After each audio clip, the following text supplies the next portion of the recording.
그러니까 백범을 지지했던, 백범을 지지 안 하더라도 임시정부를 유지하자는 파워. 이 임시정부가 아까도 제가 이야기했듯이 임시정부 자체가 하나의 독립운동 단체에 불과하니까 이것을 해체를 해버리고 개조를 완전히 해야 된다고 하는 분열 대립이 심각했단 말이에요. 그런데 결국은 차리석이나 김붕준이나 이런 사람들을 이 설득을 시켜가지고 백범과 손을 다 잡게 만들어주는 거예요. 그런 그 과정을 거쳐서 이 야후전은 의학이 되니까 임시정부 활동을 도와주면서 뭘 하냐면 직업을 가져. 그래서 중국 강저우에 있는 맨방위원회 위원으로도 그 중국 회사란 말이에요. 그 월급을 받아서 그 월급으로 임시정부 요인들을 먹이 살리는 거예요. 근데 그 무렵에 이제 1930년대 초중반, 정확하게는 33년인데 이제 어떻게 연락이 돼 가지고 이 최선화라고 하는 분하고 이제 알게 된 거예요. 최선화는 인천 출신인데 거기서 인천도 일찍 기독교가 들어가거든요. 그래서 이제 영아학당에서 교육을 받고 이하학당을 놓아서 이하학당에 자기 본교의 영문과 출신이었는데 영어 교사를 하고 있었어요. 근데 이제 누가 그 소개를 시켜줬는데 그게 아마 제가 보기에는 당시 그 이하학당장이었던 프라이라고 생각이 됩니다. 그렇게 해서 이제 연결이 되게 되니까 그걸 했는데 이제 결혼을 하겠다 그러니까 그럼 어떤 사람이냐. 그래 이제 물어보니까 나이 차이가 14살이야. 어떤 부모가 그 성당을 했어. 그런데 아이 딸은 꼭 결혼을 하겠다고. 그래 이제 할아버지가 최선아의 할아버지가 남경을 간 거예요. 가서 보니까 나이는 좀 많지만 마음에 들거든. 그래서 그런데 최선아가 이제 학교를 그만두고 가려고 그러니까 이 중국을 가는 게 그렇게 쉽지가 않거든요. 그래서 뭘 가지고 가느냐면 유학생으로 간다고 하는 비자 발급을 받아요. 그래서 이제 중국에 가서 처음에는 간호사가 되겠다고 간호학교를 다니는데 그 뭐 학교가 마음에 안 들었는지 6개월 만에 때려치우고 결혼을 하겠다고. 그래서 두 사람이 결혼할 때 주례를 백범 기구가 봤어요. 그러면서 이제 한 가정이 이루어지게 되고 실질적으로 제가 얘기했지만은 이 양우조나 최선아 여사 같은 경우에는 임시정부를 해서 직접 활동한 거는 양우조는 많이 했지만 최선아 같은 경우 외곽에서 왜 임시정부 요인들이 다 노인들이고 그 다음에 노인들이기도 하지만 가족들을 동반하는 경우가 그렇게 많지가 않아요. 그러니까 어떻게 되겠어요? 임시정부 요인들 수반을 들어야 돼. 그래서 제가 지난번에 했던 정정아, 그 다음에 연미당, 그 다음에 최선아, 이제 같이, 최선아는 신식 교육을 받았기 때문에 아무래도 어른들 모시는 게 서툴겠죠. 그랬을 거 아니에요. 그래도 이제 이쁘하죠. 왜? 똑똑하니까, 이 영문과 출신이니까 또 영어극이 되지. 그래서 사실은 이 두 부부가 우리 임시정부사에서 굉장히 강한 부분들, 외교 문제에 대해서 이 사람들이 문화를 작성하고, 근데 다 이제 다른 조소왕, 외무부장을 했던 조소왕이나 이런 분들은 자기들이 다 했다고 그러죠. 물론 뭐 조소왕도 굉장히 의학에 뛰어난 사람이긴 한데, 실무적인 거는 저는 이 두 사람의 역할은 굉장히 컸었다고 봐요.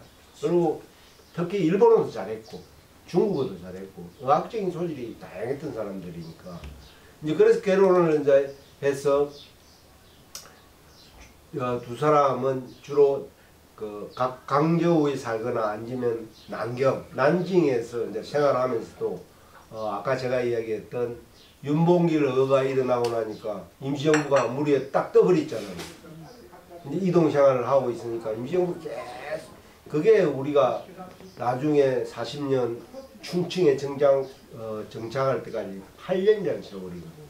임시정부가 한꺼번에 요인데 다닐 수가 없어요. 왜 그러냐면은 그게 때문에 일본 첩보에 의해서 체포가 될 수 있기 때문에 몇몇 사람들끼리 그룹을 해가지고 이쪽에도 살고 저쪽에도 떨어져서 있는 거예요. 만약일 대비를 해서. 이제 그러니까 자연스럽게 이 두 부부가 이제 연락책도 하게 되는 거죠. 여기 있는 쪽에도 연락을 해주고 저쪽으로 또 연락이 서로 갈 게 있으면은 이제 그런 생활을 하다가 결국은 첫애인 제시가 이제 태어나게 된 거죠. 그때부터 제가 이야기하는 이 제시의 일기를 이제 쓰기 시작합니다. 이 제시의 일기를 이제 쓰면서도 제가 하고자 싶은 거는 그 제시가 태어났을 때부터 45년 해방을 맞고 귀국할 때까지 그 과정을 정말 진솔하게 들었다고. 그래서 그 전쟁의 와중이고 피난 생활 중에도 애 100일이라고 사진도 찍고 그 다음에 애 돌이라고 사람들 초청해가지고 파티도 열고 물론 그것이 굉장히 제한적인 우리가 생각하는 것보다는 제한적이긴 하지만 그 속에서 비난을 다니면서 그 처참한 강연들을 보는 거예요. 피난살이라고 하는 것이 얼마나 힘들어요. 그런데 이 일본 애들이 그 추적하는 거는 얼마나 또 집요합니까? 그러니까 뭐 아비규환인 세상도 있고 또 때로는 굉장히 한가해서 극장에 가서 영화를 보고 그 영화를 본 또 그 기분을 아니면 연극을 본 그런 이야기들을 다 담아낸다는 거예요. 제일 저는 그 읽으면서 그 했던 이야기는 이 제시를 애를 임신을 했을 때 최선아 여사가 좀 젊었을 때 보면 젊은 사진 보면 왜소해 보이잖아요. 그러니까 저 최선아가 애를 제대로 낳을 수 있을까? 그래서 백범이 영양탕을 사준다고 데리고 가야 돼요. 그런데 최선아가 먹었는데 그렇게 맛있을 수가 없었다는 거예요. 그런데 나중에 알고 보니까 그게 뱀탕이었어요. 그러니까 우리 독립운동가들이 갖고 있는 후세들에 대한 그런 기대감 이런 건 참 그걸 보면은 눈물겹죠. 뭐. 그러한 사실들을 가하고 그 다음에 추석이나 설날의 점에서 우리 교포들이 모여서 같이 생활했던 이런 이야기들 아니면 거기서 불렀던 노래들 이런 걸 제시일기에다 꼼꼼하게 정리해 나갔다는 거예요. 그런 것들이 있었기 때문에 우리가 요즘 와서 우리 교포들이 그 전쟁의 와중 아니면 그 피신하는 와중에도 어떤 공동체 커뮤니티가 있었기 때문에 유지가 되었을라는 것을 엿볼 수 있다는 거예요. 대한민국 임시정부 기록은 그런 건 없잖아요. 뭐 오늘 임시의정회의가 열렸는데 뭐 강요 개편을 했다. 그럼 누구누구 이랬지. 뭐 교민들이 모여가 뭐 척사대회를 했다. 이 정도지. 거기 뭐 척사대회 하다가 싸움이 났다. 그런 거는 기록을 안 하잖아요. 척사대회가 뭔 줄 아시죠? 윷놀이. 윷놀이. 어르신들이 알아. 네. 그러니까 우리는 그 전통적으로 척사대회라고 하는 거는 뭐 기본적으로 아주 명절 때 하는 게 그거 있잖아요. 요즘은 이제 그런 것들이 많이 싸움이 많이 나죠. 그러니까 이제 그거 하다 보면 이제 이게 거리냐 개냐 이래가지고 그것도 하고 이제 말을 옮길 때 이렇게 옮기된다는 사람과 또 같은 팬인데도 그게 있잖아요. 이제 그런 이야기들을 이 유아일기에 담아내고 있다는 거예요.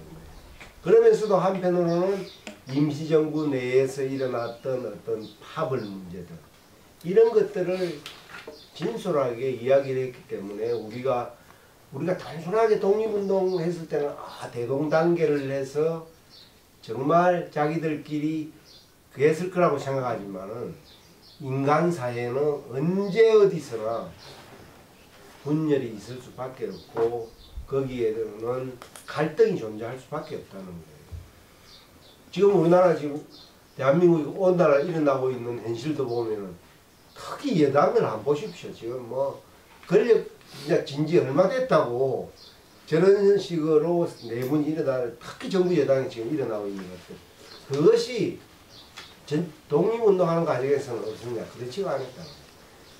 결국 저는 어떻게 보면은 그러한 이념적인 갈등, 대립들이 1945년 해방 이후에 미소라고 하는 냉전 체제가 구축되면서 남과 북이 대립되는, 분단될 수밖에 없었던, 저는 그거는 벌써 독립운동하는 과정에서 보인다.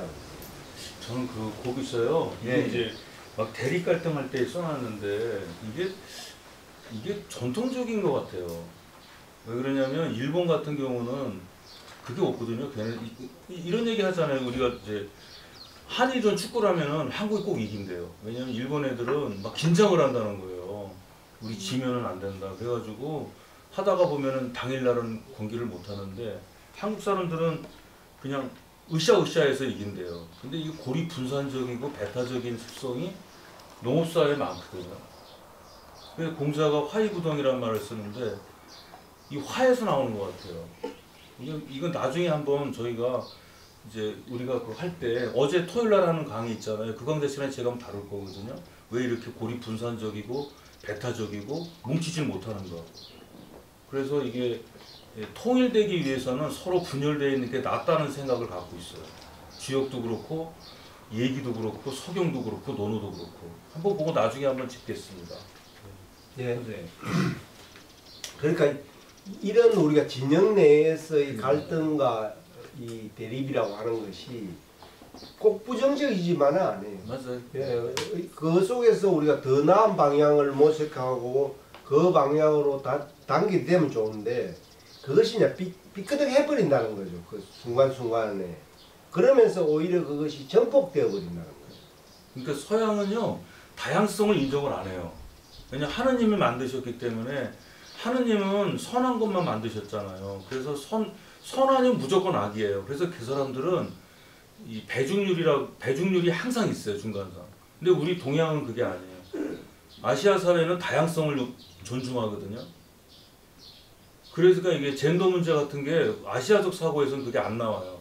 유럽적 사고에서는 나온다. 근데 이런데 이걸 저도 읽으면서 많이 느꼈어요. 네. 근데 선생님이 나중에 해주시면 나중에 해보겠습니다. 그러한 과정 속에서 이제 한편으로는 반성이 일어나게 되는 것이고 한편으로는 또 대립을 하면서 우리가 잘 알다시피 독립운동의 전체적인 이념이라고 하는 스펙트럼이 우리가 임시정부를 중심으로 하는 민족주의 계열, 그 다음에 우리가 잘 아는 김일성을 주축으로 물론 그 당시 김일성이 최고는 아니었지만 이른바 러시아 그룹들인 이 그룹들, 그 다음에 이제 우리가 과거에는 무정부주의자라고 통칭을 많이 했던 아나키스트, 요즘은 이제 자유주의자 그룹 뭐 이런 식으로 이제 통칭을 하는데 이 그룹들이 계속 전체적으로 우리가 1945년 해방이 될 때까지 계속 이것이 통합이 한번 돼 본 적이 없어요. 통합을 하려고 하는 노력들은 엄청나게 있었어요. 그게 뭐 국내에서는 1927년에 있었던 신간의 운동, 아니면 여성들이 했던 근우회라고 하는, 그 다음에 국외에서 있었던 민족유일당 운동, 그러한 시도들은 끊임없이 이루어지게 되는데 결국 그게 왜 잘 안 되느냐면은 결국은 주도권을 헤게모니를 누가 지려느냐 하기 때문에는 대동단결 선언도 하고 엄청난 선언들이 많잖아요. 그 순간에 일어나겠는데 임시정부 내부에서도 그랬어요. 그게 1927년 이후 아니에요? 27년 이후죠. 그게 27년이 뭐냐면 그게 그 제3 인터내셔널 있잖아요. 코민텔은 중국에서 그 중국 혁명이 실패를 하거든요. 그 소련에서 스탈린이 아시아에서 혁명할 때 그 제3 인터내셔널 27년 그때 만들어져요. 그게 들어와서 그랬을 거야 아마. 물론 이제 그런 외부적인 영향도 있지만 이 기본적으로 갖고 있었던 임시정부 내의 그룹들이 지향하는 바가 달라요. 우리 잘 알다시피 미주에 있는 이승만은 위임 통치를 해서 어떻게든 우리가 심지어 이승만의 위임 통치 그 보면 정말 그 한 게 미국의 하와이가 미국의 50번째 주로 들어갔으니까 우리 한국이 51번째 주로 들어가면 미국 영이 되면은 우리는 지배를 안 받을 거 아니야. 아주 낭만적인 생각이죠. 미국 애들이 왜 받아줘? 자기들한테 이익도 없는데. 여기 만약에 우리가 엄청난 지하자원이 되어 있고 미국한테 이익이 되었으면 당연히 미국은 위임 통치 받아줬겠죠. 그 당시 그런 얘기가 있었어요? 아, 당연하죠. 그 당시부터 있었구나. 그게 19년 3.1운동이 일어나는 그 전후로는. 그러니까 미국에서도 견적을 뽑아보니까 이거는 여기 투자해갖고는 견적이 안 오는 거죠. 여기 갖다 들여다 본다고 생각했던 거예요. 월남을 왜 미국이 그렇게 도와줬겠어요? 도와주고 끝까지 가려고 결국 월맹한테 졌잖아요. 그러니까 지금 베트남 사람들이 우리는 미국하고 전쟁을 해가 이겨본 민족이야. 이 자부심이 대단해요. 저희들도 그 세미나 하면서 한 번씩 그 농담하고 이야기하고 한국이 대단한 것 같지만 미국의 식민지잖아. 대놓고 그런 이야기 많냐고. 저희가 얘기할 때 이런 얘기를 해요. 세계 공산당 대회를 하잖아요. 그럼 맨 꼭대기에 올리는 사진이 누구 사진이냐. 마르크스 사진이 걸려야 되잖아요. 근데 아니래. 호주명 사진이 올리는 거예요. 미국을 이긴 건 호주명이거든. 그러니까 농담이지. 아니 정말 이제 그런 것들이 실제에서는 일어나는 거예요. 미국이라고 하는 것을 우리가 이렇게 위임 통치 뭐 하고 이제 이런 다 나오지만은 한쪽은 어떻게 생각하느냐면 야 이거는 사회주의 공산주의가 되어서 우리가 민족을 해방시켜야 되겠다고 하는 있고 그 또 한쪽에서는 이념적으로 우리는 민족의 전통을 받아서 우리 민족주의를 강화해서 해야 된다는 거고 그래서 계급 문제는 그렇게 안 치는 거고 또 운동 방향은 우리 잘 알다시피 정살리 전투나 봉오동 전투, 상성보 전투 이런 것처럼 우리가 무기를 좀 해서 뭘 해야 되겠다는 거예요. 무장투쟁을 해야 된다. 그러니까 위임 통치나 외교론이나 이런 것들은 아무 쓸데가 없다는 거지. 그러니까 생각이 다들 우리가 잘 아는 도산한 장호 선생이 했던 흥사단이란 이런 거는 무실, 역행, 중의, 용감 이러면서 아 우리 한민족이 능력을 갖추게 되면은 자연히 우리는 독립을 할 수 있다라고 보는 거죠. 그런 이론적으로는 맞는데 그게 왜 힘드냐면은 제국주의와 우리가 식민지 사이의 경쟁이라고 하는 것은 우리가 흔히 이야기할 때 어떤 이야기를 물건일이 딱 옥상에 떨어뜨리면 처음보다 나중에 갈수록 뭐 가속도가 붙잖아요. 국가의 발전 단계라는 것도 마찬가지라는 거예요. 우리가 그렇게 제국주의를 따라가기 위해서 우리가 그런 준비론적인 그런 관계를 준비를 하고 이렇게 되면 이 발전 속도가 제국주의는 훨씬 적극적이라는 거예요. 그러니까 이게 못 따라간다는 거지. 결국 더 차이가 벌어진다는 거예요. 그런 논리들이 이제 대립을 하게 되니까 무장투쟁을 하라는데 첫째는 무장투쟁을 하면 뭐가 있어야 돼요? 무기가 있어야 뭐 싸우든지 할 거 아니에요. 근데 그렇게 할 수 있는 그것도 없어. 돈도 없어. 그 다음에 싸우기 이전에 이 군대를 육성하려면 군대라고 하는 거는 진짜 소모품이잖아요. 엄청난 돈과 이 재력이 들어가야 이게 되는데 이걸 할 수 있는 뭐 재력도 없고 그 결국은 우리가 그 당시에 기대는 게 국내와는 거의 단절되어 있는 상황이에요. 그러니까 이제 미국이나 러시아에 있는 동포들한테 기대는 건데 그 동포들의 독립운동 자금이라고 하는 것은 정말 빙상의 일각이거든요. 그래서 결국은 우리가 1940년 9월 17일 날 우리 임시정부의 군대인 한국광복군을 만들었지만 이 한국광복군을 만들 때 중국이 이제 다 적응을 했잖아요. 그 조건이 뭐냐? 국의 준성이라는 게 있어요. 국의 9가지 지켜야 할 그 조문 그 국외 준성에서 뭐냐면은 작전권은 중국이 갖는 거예요. 승인을 받아야 돼. 그게 1945년 초까지도 중국이 갖고 있었어요. 그러니까 우리가 한국 강국권이 만들어지고 막 그랬지만 만약에 일본의 배색이 짙어지지 않았으면은 중국은 끝까지 지고 있을 거예요. 그리고 우리가 카이로 회담에서 우리나라 독립을 최초로 약속을 했다고 그러잖아요. 그러면 왜 중국이 카이로 회담에서 유일하게 독립을 인정하라고 장제석 부인이었던 숭메이링이 그런 이야기를 했냐. 그렇게 해야 해방 이후에 중국의 우호적일 거 아니에요. 다 계산을 기인 거예요. 그런데 미국하고 영국이 저친이나 루즈벨트가 여기 가보니까 이랬다가는 해방 이후에 미국이 동아시아로 진출하는데 아시아로 진출하는데 한국이 교도부가 돼야 되는데 이 교도부를 할 수 있는 것도 잘 안 된다. 그래서 이 과정에서 이 우리 외교적인 그 노력들이 굉장히 많이 일어났고 거기에 조소왕 외교부장과 양조가 같이 뛰어들어서 그런 활동을 했고 또 한편으로 제스나는 한국여성혁명동맹이나 한인 부인 애국단에 들어가서 뭘 하게 되느냐 하면 국내외 여성들, 우리 동포들에게 여성들도 걸기를 하자는 거예요.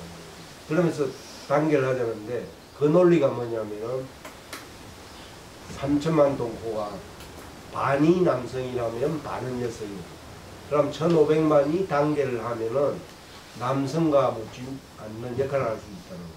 저는 그러한 그 소수의 그룹이기는 하지만 그러한 노력들이 우리가 해방 이후에 대한민국에서 1948년 5월 10일 우리나라 최초로 50총선거를 할 때 보통선거제에 의해서 신분에 구애받지 않고 성인 한 사람당 1인 1표제가 할 수 있었던 그러한 근거가 되었던 거예요. 그러니까 어떻게 보면 우리 해방 이후에 있었던 그런 해방 공간에서 여성들이 자기 목소리를 낼 수 있었던 것이 1919년에 대한민국이 임시정부가 민주공화제를 채택한 것도 있지만 여성들이 그런 역할들이 노력이 있었기 때문에 가능했었다고 하는 거예요. 그런 면에서 우리가 이 제스나라고 하는 분이 비록 제시일기라고 하는 이런 육아일기를 썼지만 그 육아일기를 통해서 여성들이 살아있다라고 하는 그러한 것을 귀중한 자료를 남겼고 또 하나는 임시정부 요인들의 이면사를 갖다가 생생하게 기록함으로 인해서 우리 임시정부사가 새롭게 발견된. 그래서 저는 여성들이 기록을 남긴 것은 지난 시간에 했던 정여가에서 남겼던 장강일기하고 그 다음에 제시일기가 이거는 정말 저는 국보급이라고 봅니다. 단순하게 애 키우는 이야기고 아니면 한 여성의 자기 그건데 실제 그 내용들을 보게 되면은 아까도 제가 잠깐 예를 들어서 이야기했습니다만은 공식적인 기록에서는 전혀 찾아볼 수 없는 그러한 것들이 여기에 생생하게 담겨져 있다고. 그래서 오늘은 제가 두서없이 이 정도로 말씀을 드리도록 하겠습니다. 그래서 오늘 이거 어떻게 들어보시니까 어때요? 그때 좀 관심 많으시죠? 좀 이렇게 좀 새로운 거를 좀 아시게 되잖아요. 그거 하는 거. 여기 내용에 이제 말씀을 많이 안 하신 게 이 안에 또 많이 들어가 있어요. 그 내용이 여기 이제 아까 뭐죠? 뱀고기 먹은 거. 응? 그게 김구 선생이 그렇게 능청스럽게 이제 말씀하시는 11페이지에 11페이지에 있잖아요. 그 인용문에 한 번은 제시를 임신하고 있을 때 김구 선생이 와서 했는데 맛있게 먹었는데 그 다음에 보니까 맨 아래 부분 보면 나중에 보니까 그 뱀이었다더라. 근데 이런 건데 이런 것도 하고 참. 그때 51번째 주로 들어가고 막 이런 거는 그런 얘기 많이 있었거든요. 그래서 내용을 보니까는 저기 나중에 해방되고 나서 그러니까 그 일본이 패망을 했잖아요. 패망을 하고서 조선인들, 그러니까 우리 입장에서는 이제 외세에 의해서 해방이 되는 바람에 우리는 할 일이 없고, 그리고 들어올 때도 개별적으로 입국이 되고 그런 내용들, 그런 것 조금 시간이 되시면 한 5분 정도만 더 말씀을 해주시면 될까 싶어서. 네, 뭐 시간이 가능합니까? 네, 5분 정도만 그것만. 그래서 이제 갑자기 해방은 되고 해외에 나가 있는 중국에 이제 산재되어 있는 사람들이 해방이 되니까 임시정부가 충칭해 있다는 것은 알고 옛날에 상해에 있었다는 걸 아니까요. 몰려오는 거예요. 그 다음에 일본군에 강제 징집됐던 사람들, 아니면 우리 사회가 지금도 그 일본 한일 관계 문제에서 굉장히 아킬레스건으로 작용하고 있는 종군 위안부 문제. 이 사람들이 들어오는데 당시의 인식들이 특히 종군 위안부에 대해서는 굉장히 부정적이었어요. 그런데 그런 부분들을 이 임시정부 이제 최선화 양우적 부부들이 그런 것을 어루만지면서 끌어안았다는 거예요. 물론 뭐 정정하에서 기회는 이제 그 일들을 많이 했어요. 이분들은 1945년 이제 11월 달에 백번 기구라는 일진은 들어오는데 미군정이 개인 자격으로 들어오라. 그러니까 개인 자격으로 들어올 수밖에 없었고, 그 나머지 이제 우리가 잘 아는 그 한국 광복군이나 이런 사람들이 국군으로 들어오는데도 그것도 차단을 해버려요. 그래서 사실은 일본군에 있었거나 중국군에서 활동했던 사람들이 어디로 들어가느냐면 북한으로 들어갔거든요. 그 사람들이 어제가 6.25 전쟁 72주년이었잖아요. 그 사람들이 한국전쟁 때 인민군에 줄였거든요. 그래서 우리 군인들이 행편에 깨질 수밖에 없었던 게, 이 사람들은 역전 노장을 해봤거든요. 이 사람들이 8.15만 저기 중국에서의 항일전만 해본 게 아니고 중국에서도 잘 알다시피 국공내전이 있었잖아요. 그러니까 오택동 부대에서 실전을 해본 사람들. 그래서 전투력이 우리 국군에 비하면은 인민군들의 전투력이라고 하는 거예요. 엄청났던 거예요. 그래서 우리가 한때 농담삼아 1960년대 말 70년대 북한에서 뭐 김일성 행위를 맞아서 1972년도에 남침을 할 것이다. 그런데 왜 그때 남침을 못했냐면은 우리 군인들이 어디 갔어요? 월남에 가가지고 실전, 전쟁에는 이론은 필요 없어요. 실전이, 그런 그것들이 우리 또 어떻게 보면은 한민족 비극이라고 하는 가슴 아픈 일이죠.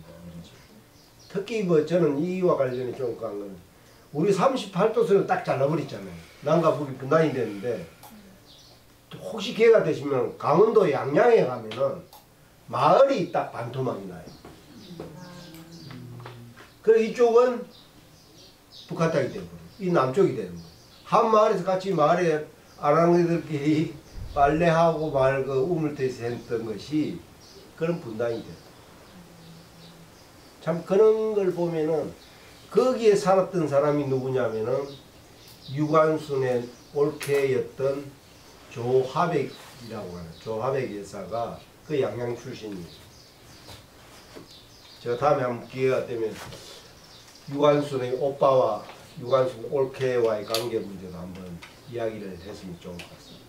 그래서 저는 참 당시에 우리가 군대로 귀환하는 문제도 굉장히 어려웠다. 우리가 6.25 때 흥남에서 흥남 철수할 때 얼마나 많은 사람들이 희생되고 그랬어요. 그리고 오죽에 서면 구시어라 검수나 노래가 부산 그냥 거기를 갖다 영도다리를 갖다 그 했을 정도. 그런 것들을 좀 우리가 한번 생각해 보면 이 해방이라고 하는 것이 외세에 의해서 이루어졌을 때 민족에게 다가오는 또 고통이라고 하는 것은 정말 피울음 나는 거죠. 예, 뭐 두서없이 말씀을 드렸습니다. 감사합니다. 감사합니다. 그거 안 해도 되겠다. 나중에 해도 되겠네. 이거 하려고 그랬는데 나중에.